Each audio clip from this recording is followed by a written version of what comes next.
આજના આપણા વિડિયો લેક્ચરમાં આપણે ભારતના બંધારણ વિશે ટૂંકમાં પરિચય મેળવવાનો છે. એટલે ભારતનું બંધારણ જ્યારે બની રહ્યું હતું ત્યારે કેટલો સમય લાગ્યો, કેટલા સભ્યો ભેગા મળીને બનાવ્યું, એટલે કે એની ઘડતરની જે કામગીરી પ્રક્રિયા હતી એ પ્રક્રિયા વિશે આપણે અહીં અભ્યાસ કરીશું. બંધારણ એટલે શું? બંધારણની જરૂર શા માટે છે? જો બંધારણ ના હોય તો દેશમાં વહીવટ કેવો થાત? અથવા બંધારણનું મહત્ત્વ શું છે? એના વિશે આપણે આ વિડીયોમાં જોવાનું છે. હવે આપણે બધા જાણીએ જ છે કે કોઈ પણ કામ વ્યવસ્થિત કરવા માટે નિયમો બનાવવા જરૂરી છે, પ્લાનિંગ કરવું જરૂરી છે. જો એ નિયમોથી આપણે કામ ના કરીએ તો કામ બરોબર થઈ શકતું નથી. તમે જોયા હશે ક્રિકેટની અંદર જ્યારે મેચ રમાતી હોય છે ત્યારે ઘણા બધા રૂલ્સ તમે જોયા હશે. તો એ રૂલ્સને બનાવવાનું કામ આઈસીસી ઇન્ટરનેશનલ ક્રિકેટ કાઉન્સિલ દ્વારા કરવામાં આવે છે.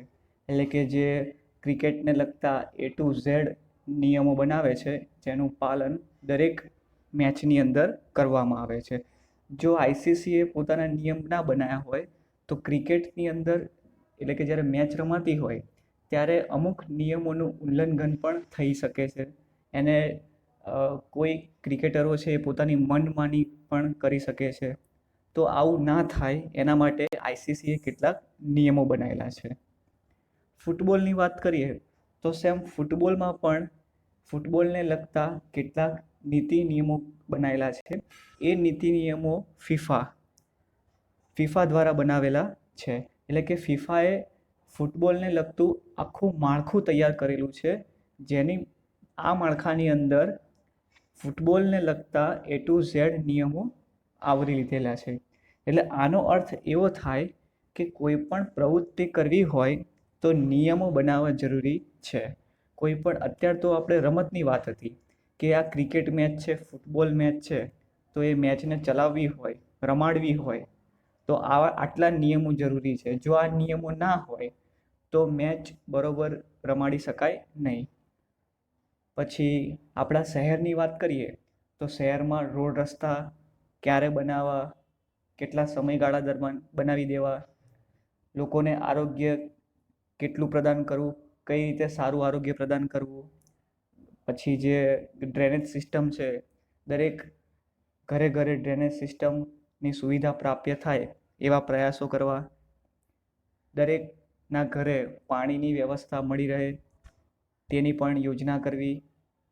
તો આ બધું જે કાર્ય છે એના માટે એક આયોજન કરવામાં આવેલું છે. એના માટેના નીતિ નિયમો બનાવેલા છે. તો આપણા અમદાવાદમાં એ નીતિ નિયમો બનાવવાનું કામ એએમસી એટલે કે અમદાવાદ મ્યુનિસિપલ કોર્પોરેશન દ્વારા કરવામાં આવે છે. એટલે એએમસી દ્વારા આખા અમદાવાદ જિલ્લાનો વહીવટ સંભાળવામાં આવે છે. જો એએમસીએ કોઈ નિયમો ના બનાવ્યા હોય તો ડ્રેનેજ સિસ્ટમની વ્યવસ્થા ખોરવાઈ ગઈ હોય, લોકોને આરોગ્ય સારું ના મળતું હોય, રોડ રસ્તા સારા ના હોય, તો આવી બધી પ્રોબ્લેમો ફેસ કરવી પડે. પરંતુ એએમસીના નીતિ નિયમોને કારણે આપણા અમદાવાદ શહેરની જે વ્યવસ્થા છે એ બરોબર ચાલે છે. તો એવી જ રીતે આ તો વાત હતી એક શહેરની, પણ આટલું મોટું આપણું ભારત, એપ્રોક્સિમેટ 137 કરોડની વસ્તી ધરાવતું ભારતને મેનેજ કરવું, એના માટે પણ નીતિ નિયમો બનાવવા જરૂરી છે. તો હા, વગર નીતિ નિયમે કોઈ પણ પ્રવૃત્તિ શક્ય બનતી નથી. તો આટલા મોટા દેશને ચલાવવા માટે પણ આપણા ભારતે કેટલાક નીતિ નિયમો ઘડેલા છે, કેટલાક રૂલ્સ બનાવેલા છે, કેટલાક કાયદાઓ ઘડેલા છે, અને જેને આપણે બંધારણ કહીએ છીએ, ઇંગ્લિશમાં કોન્સ્ટિટ્યુશનલ કહેવામાં આવે છે. એટલે કે આપણું જે આટલું મોટું જે ભારત છે, જે અત્યારે હાલ 28 રાજ્યોમાં વિભાજન થયેલું છે, તો 28 રાજ્યોમાં કામગીરી કઈ રીતની થશે એના માટે અગાઉથી નિયમો બની ચૂકેલા છે. તો આ નિયમો જે બનેલા છે, જે કાયદાઓ બનેલા છે, એનો જે સંગ્રહ કરવામાં આવેલો છે, એ સંગ્રહને બંધારણ કહેવામાં આવે છે. એની ઓફિશિયલી ડેફિનેશન જોઈએ આપણે તો કોઈ પણ દેશનું શાસન ચલાવવા માટે ઘડવામાં આવેલા નિયમોના વ્યવસ્થિત સંગ્રહને દેશનું બંધારણ કહેવામાં આવે છે. એટલે કે કોઈ પણ દેશનું શાસન કરવું હોય તો નિયમ બનાવવા પડે, અને એ નિયમોના જે વ્યવસ્થિત સંગ્રહ કરેલો હોય એને એવા દસ્તાવેજને દેશનું બંધારણ કહેવામાં આવે છે. એનું મહત્વ શું છે? બંધારણનું મહત્વ શું છે? જો બંધારણ ના હોત તો શું થાય, અથવા તો બંધારણ છે તો એના શું ફાયદા છે, એનું શું ઇમ્પોર્ટન્સ છે ભારતમાં. શરૂઆત કરીએ. બંધારણ એ દેશનો પાયાનો અને મહત્વનો દસ્તાવેજ છે. એક ડોક્યુમેન્ટ છે કે જે દેશનો પાયાનો અને મહત્વનો દસ્તાવેજ છે. એ શા માટે કીધું છે? કારણ કે આપણા ભારતની અંદર કાયદા દ્વારા ન્યાય અપનાવવામાં આવેલું છે.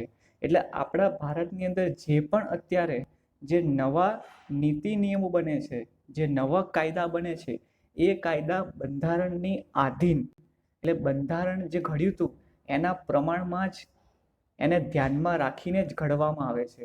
એટલા માટે બંધારણ એ આપણા દેશનો પાયાનો અને મહત્વનો દસ્તાવેજ છે. અને બીજી વસ્તુ એ કે આપણા બંધારણની અંદર લોકોના મૂળભૂત હકો, ફરજો, ન્યાયતંત્ર, રાજનીતિના માર્ગદર્શનના સિદ્ધાંતો, ચૂંટણી જેવી અનેક બાબતોનો સમાવેશ આપણા બંધારણની અંદર કરવામાં આવેલો છે.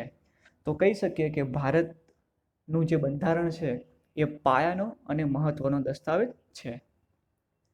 બંધારણની જોગવાઈઓને આધારે દેશમાં કાયદા ઘડવામાં આવે છે. એટલે અત્યારે હાલમાં જે પણ નવા કાયદા ઘડવામાં આવે છે એ ક્યારે પણ બંધારણની વિપરીત હોઈ શકે નહીં.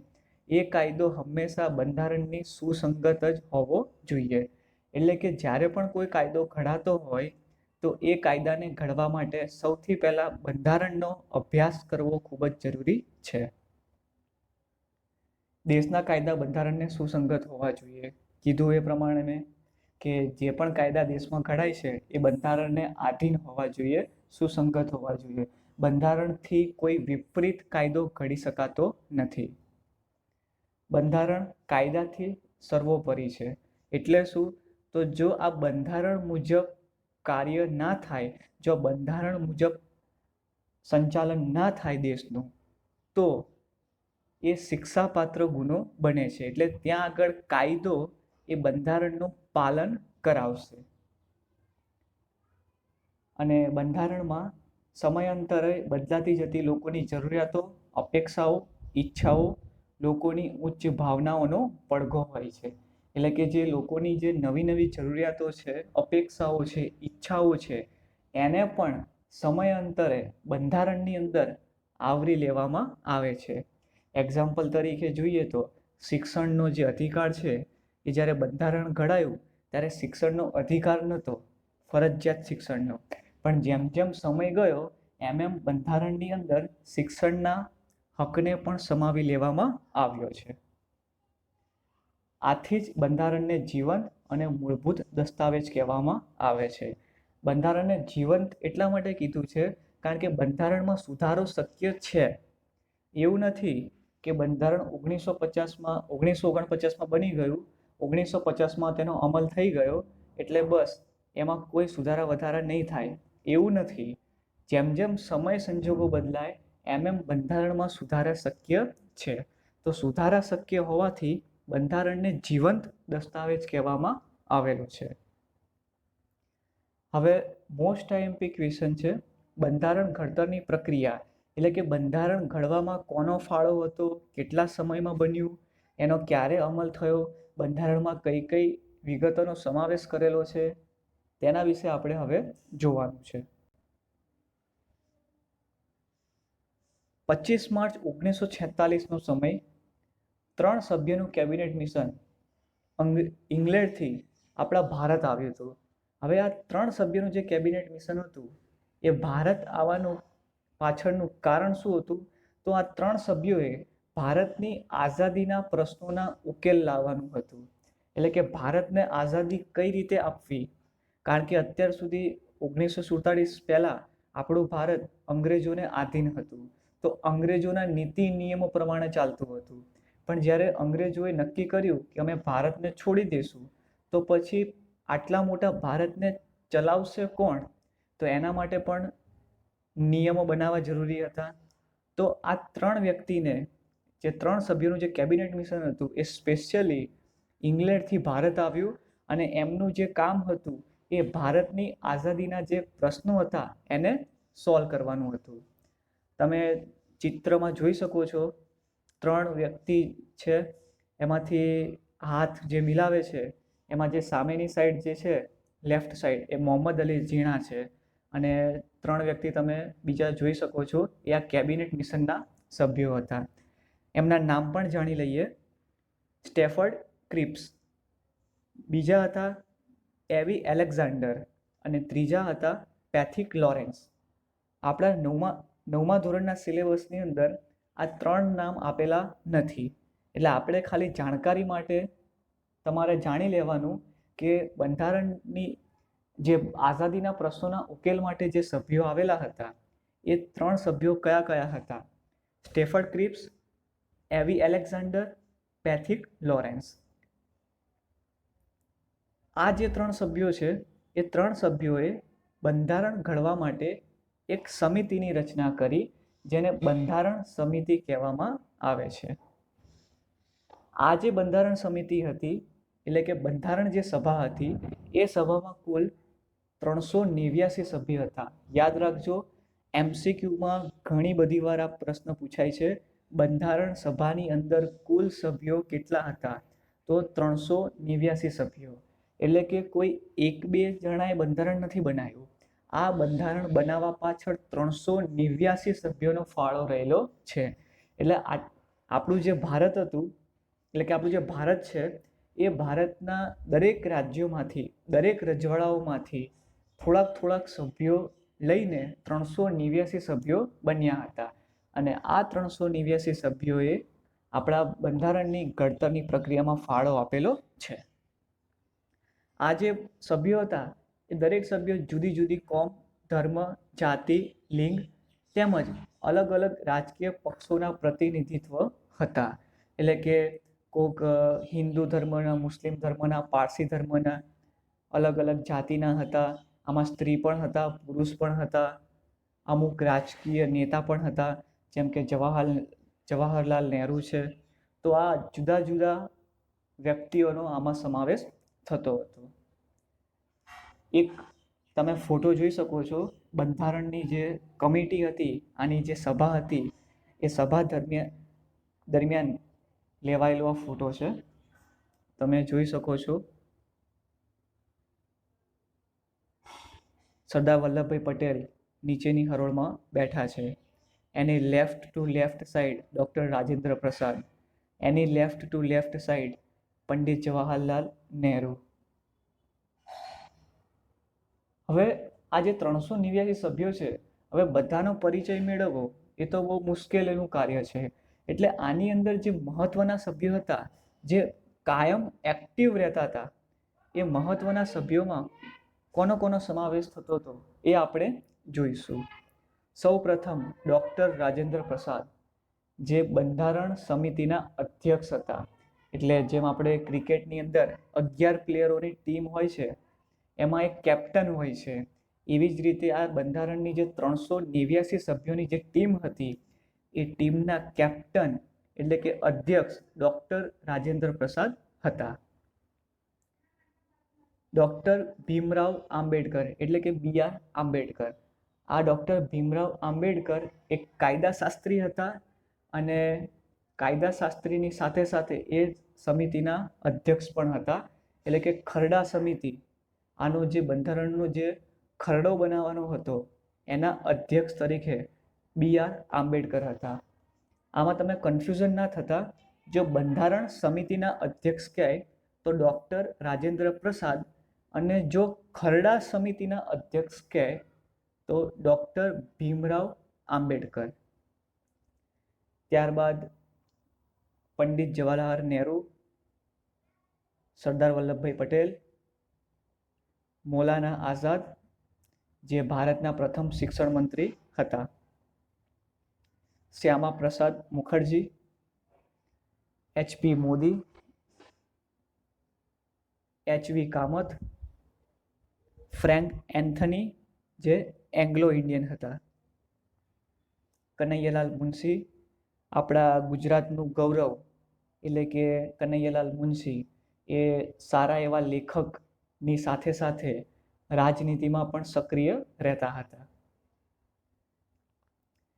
સ્ત્રી પ્રતિનિધિત્વની વાત કરીએ કે સ્ત્રીઓમાં ફાળો કોનો હતો, તો એમાં વિદ્યાલક્ષ્મી પંડિત અને સરોજિની નાયડુ આ બે વ્યક્તિઓ જે મહિલા પ્રતિનિધિત્વમાં ખૂબ જ ફાળો ધરાવતા હતા. તો આ જે તમે ચિત્રમાં જોઈ શકો છો એ ભારતની બંધારણ સમિતિના મહત્વના વ્યક્તિઓ હતા.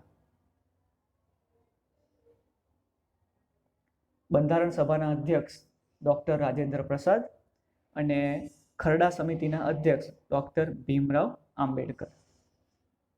કામગીરીની શરૂઆત એટલે બંધારણ ઘડતરની પ્રક્રિયાની શરૂઆત કયા દિવસથી કરવામાં આવી, તો બંધારણ ઘડતરની કામગીરીની શરૂઆત 9મી ડિસેમ્બર 1946, એટલે કે આપણે જ્યારે આઝાદ નહોતા થયા એના 1 વર્ષ અગાઉ આ બંધારણ બનવાની કામગીરીની શરૂઆત થઈ ચૂકી હતી. કુલ બેઠકો 166, એટલે કે જે 389 સભ્યો આપણે જોઈ ચૂક્યા એ એક સ્થળે ભેગા થતા હતા. તો એ જે સ્થળે ભેગા થતા હતા ચર્ચા વિચારણા કરવા માટે એને આપણે એક બેઠક કહીશું. તો એવી જ રીતે આખું બંધારણ જ્યારે ઘડાયું ત્યારે 166 વાર બેઠક થઈ, એટલે 166 વાર લોકો ચર્ચા વિચારણા કરવા માટે ભેગા થયા અને ત્યારબાદ આપણા દેશનું બંધારણ ઘડવામાં આવ્યું. એનો સમય કેટલો લાગ્યો, તો 2 વર્ષ 11 માસ અને 18 દિવસ, એટલે એક્ઝેક્ટલી આપણા બંધારણને બનતા 2 વર્ષ 11 મહિના અને 18 દિવસનો સમય લાગ્યો. આટલા સમયની કામગીરી બાદ ભારતનું બંધારણ ઘડાઈ ગયું.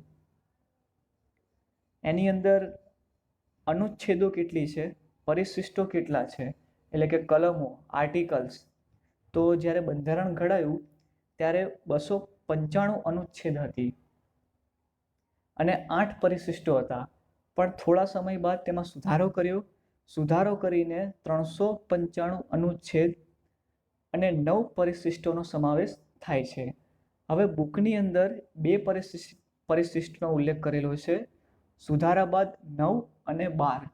જો તમને MCQની અંદર 9 પરિશિષ્ટ આપે તો તમારે 9 લખવાનું, અને જો તમને 12નો ઉલ્લેખ કરેલો હોય તો 12 પરિશિષ્ટનો સમાવેશ થાય છે. અને આ જે આંકડાકીય માહિતી છે એ ગુજરાત ગવર્મેન્ટની બુક પ્રમાણેની છે. અને જો અત્યારે ખરેખર વર્તમાનની સિચ્યુએશન જોઈએ તો આ અનુચ્છેદોમાં ઘણો વધારો થયેલો છે. પસાર અને કાયદાનું સ્વરૂપ ક્યારે આપવામાં આવ્યું? આપણે જાણીએ છીએ કે ભારતની અંદર જ્યારે પણ કોઈ કાયદો ને મંજૂરી મેળવવાની હોય કાયદા તરીકે, તો એને સૌથી પહેલાં પસાર કરવું પડે અને રાષ્ટ્રપતિ સહી કરે ત્યારે એ કાયદો બને. તો આને પસાર કરવાનું કામ દરેક જે બંધારણની જે સમિતિ હતી એના જે સભ્યો હતા એ સભ્યોએ બધાએ સર્વાનુમતિથી 26 નવેમ્બર 1949ના રોજ બંધારણ સભામાં આ બંધારણને પસાર કરીને એક કાયદાનું સ્વરૂપ આપવામાં આવ્યું. એનો અમલ 26મી જાન્યુઆરી 1950ના રોજ કરવામાં આવ્યો. એટલા માટે આ દિવસને આપણે પ્રજાસત્તાક દિવસ તરીકે ઓળખીએ છીએ. આ બંધારણની અંદર આપણે રાષ્ટ્ર ચિહ્ન તરીકે 4 સિંહોની મુખાકૃતિને અપનાવેલી છે, જે આપણે અશોકનો સ્તંભ છે એ અશોકના સ્તંભમાંથી લેવામાં આવેલી છે. તમે જોઈ શકો છો કે આ તમે 4 સિંહોની મુખાકૃતિ ઘણી બધી વાર ચલણી નોટ, ચલણી સિક્કા અને અન્ય દસ્તાવેજોમાં પણ આંકેલી હોય છે. આપણું બંધારણે રાષ્ટ્રનું સૂત્ર એ સત્યમેવ જયતે.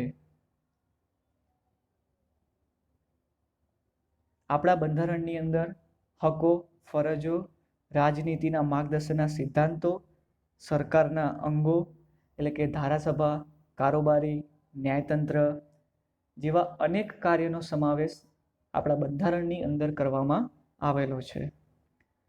એટલા જ માટે આપણું બંધારણ એ લોકશાહી દેશમાં સૌથી મોટું અને વિસ્તૃત દસ્તાવેજ ગણવામાં આવે છે. યાદ રાખજો, લેખિત દસ્તાવેજની વાત કરવામાં આવે એટલે કે લેખિત બંધારણની વાત કરવામાં આવે, સૌથી મોટા બંધારણની વાત કરવામાં આવે તો એ આપણા ભારતનું બંધારણ છે.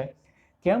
કારણ કે આપણા ભારતના બંધારણની અંદર નાનામાં નાનીથી લઈને મોટામાં મોટી બાબત એ તમામ બાબતોને આવરી લેવામાં આવેલી છે. હવે આ હતી આપણે સિલેબસ પ્રમાણેની વાત, પણ જે સિલેબસમાં નથી, કેટલીક અમેઝિંગ ફેક્ટ્સ જે હું દરેક પાઠને અંતે વિદ્યાર્થીઓને લેક્ચરમાં કહેતો હોઉં છું, તો એ જ આપણે અમેઝિંગ ફેક્ટને પણ આપણે જોઈએ કે જે આપણા સિલેબસમાં નથી. આ ફક્ત તમારા નોલેજમાં વધારો કરશે, તમારા જ્ઞાનમાં વધારો કરશે. બંધારણ ઘડવાનો સૌ પ્રથમ ખ્યાલ કોણે આપ્યો હતો? તો એમ.એન. રોય. આ એ વ્યક્તિ છે જેણે ભારતને સૌ પ્રથમ બંધારણ ઘડવાનો વિચાર આપ્યો હતો. નહેરુ રિપોર્ટને બંધારણની બ્લુપ્રિન્ટ કહેવામાં આવે છે. એટલે જવાહરલાલ નહેરુ છે એમને બંધારણ સમિતિની અંદર એક પોતાનો રિપોર્ટ રજૂ કર્યો હતો કે બંધારણ કેવું અને કઈ રીતે કેવું હોવું જોઈએ, એનું માળખું કેવું હોવું જોઈએ, તો એને એક રિપોર્ટ રજૂ કર્યો હતો. અને આ રિપોર્ટ બંધારણના જે સભ્યો હતા એને યોગ્ય લાગ્યો. એટલા માટે બંધારણ જે નહેરુએ જે બંધારણ સભાની અંદર જે રિપોર્ટ રજૂ કર્યો હતો એ રિપોર્ટને બંધારણની બ્લુપ્રિન્ટ કહેવામાં આવે છે. બંધારણની કામગીરીની શરૂઆતમાં 299 સભ્યો હતા. ત્યારબાદ એમાં વધારો થતા 389 સભ્યો થયા. આ 389 સભ્યોમાં આપણે જાણીએ છીએ કે ભારતમાં અંગ્રેજોની સાથે સાથે દેશી રજવાડાઓ પણ હતા. તો આ 389 સભ્યોમાંથી 93 સભ્યો એ દેશી રજવાડાઓમાંથી આવેલા હતા. બંધારણમાં સૌથી વધુ સભ્ય ધરાવતું રજવાડું મૈસૂર, જે અત્યારે હાલમાં કર્ણાટકમાં આવેલું છે. મૈસૂર જે રજવાડું હતું એમાંથી સૌથી વધારે સભ્યો બંધારણમાં આવેલા હતા. એપ્રોક્સિમેટ 6ની આજુબાજુ હતા. બંધારણની પ્રથમ બેઠક, તો એ પ્રથમ બેઠક દિલ્હીમાં મળેલી હતી 11 ડિસેમ્બર 1946ના રોજ. અને બંધારણની અંતિમ બેઠક 24 નવેમ્બર 1949માં મળી હતી. ડૉક્ટર રાજેન્દ્ર પ્રસાદ આપણે જોઈ ચૂક્યા કે બંધારણના અધ્યક્ષ હતા.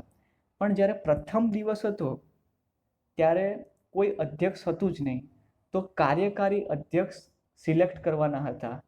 તો બંધારણની અંદર કાર્યકારી અધ્યક્ષ તરીકે ડૉક્ટર સચ્ચિદાનંદ સિંહાની નિમણૂક કરાઈ. અને સચ્ચિદાનંદ સિંહા એ 1 કે 2 દિવસ માટે જ બંધારણ સભાના અધ્યક્ષ રહ્યા હતા. ત્યારબાદ બંધારણના સભાના જે સભ્યો હતા એ લોકોએ કાયમ માટે ડૉક્ટર રાજેન્દ્ર પ્રસાદની નિમણૂક કરી હતી. જન ગણ મન રાષ્ટ્રીય ગીતનો સ્વીકાર આપણે 24 જાન્યુઆરી 1950ના રોજ કરેલો હતો. તો આ હતી થોડીક તથ્ય રોચક જાણકારી. આઈ હોપ કે તમને આમાંથી કંઈક આપણા ભારતના બંધારણ વિશે જાણવા મળ્યું હશે. જો કોઈ તમને આને લગતી મૂંઝવણ હોય તો તમે કોમેન્ટ બોક્સમાં કહી શકો છો. અને એક લાસ્ટ ક્વેશ્ચન રહી ગયો હતો, જન ગણ મન ગીતનું સૌપ્રથમ પ્રકાશન શેમાં કરવામાં આવ્યું? તો તત્વબોધિનીમાં 1911માં કરવામાં આવ્યું હતું.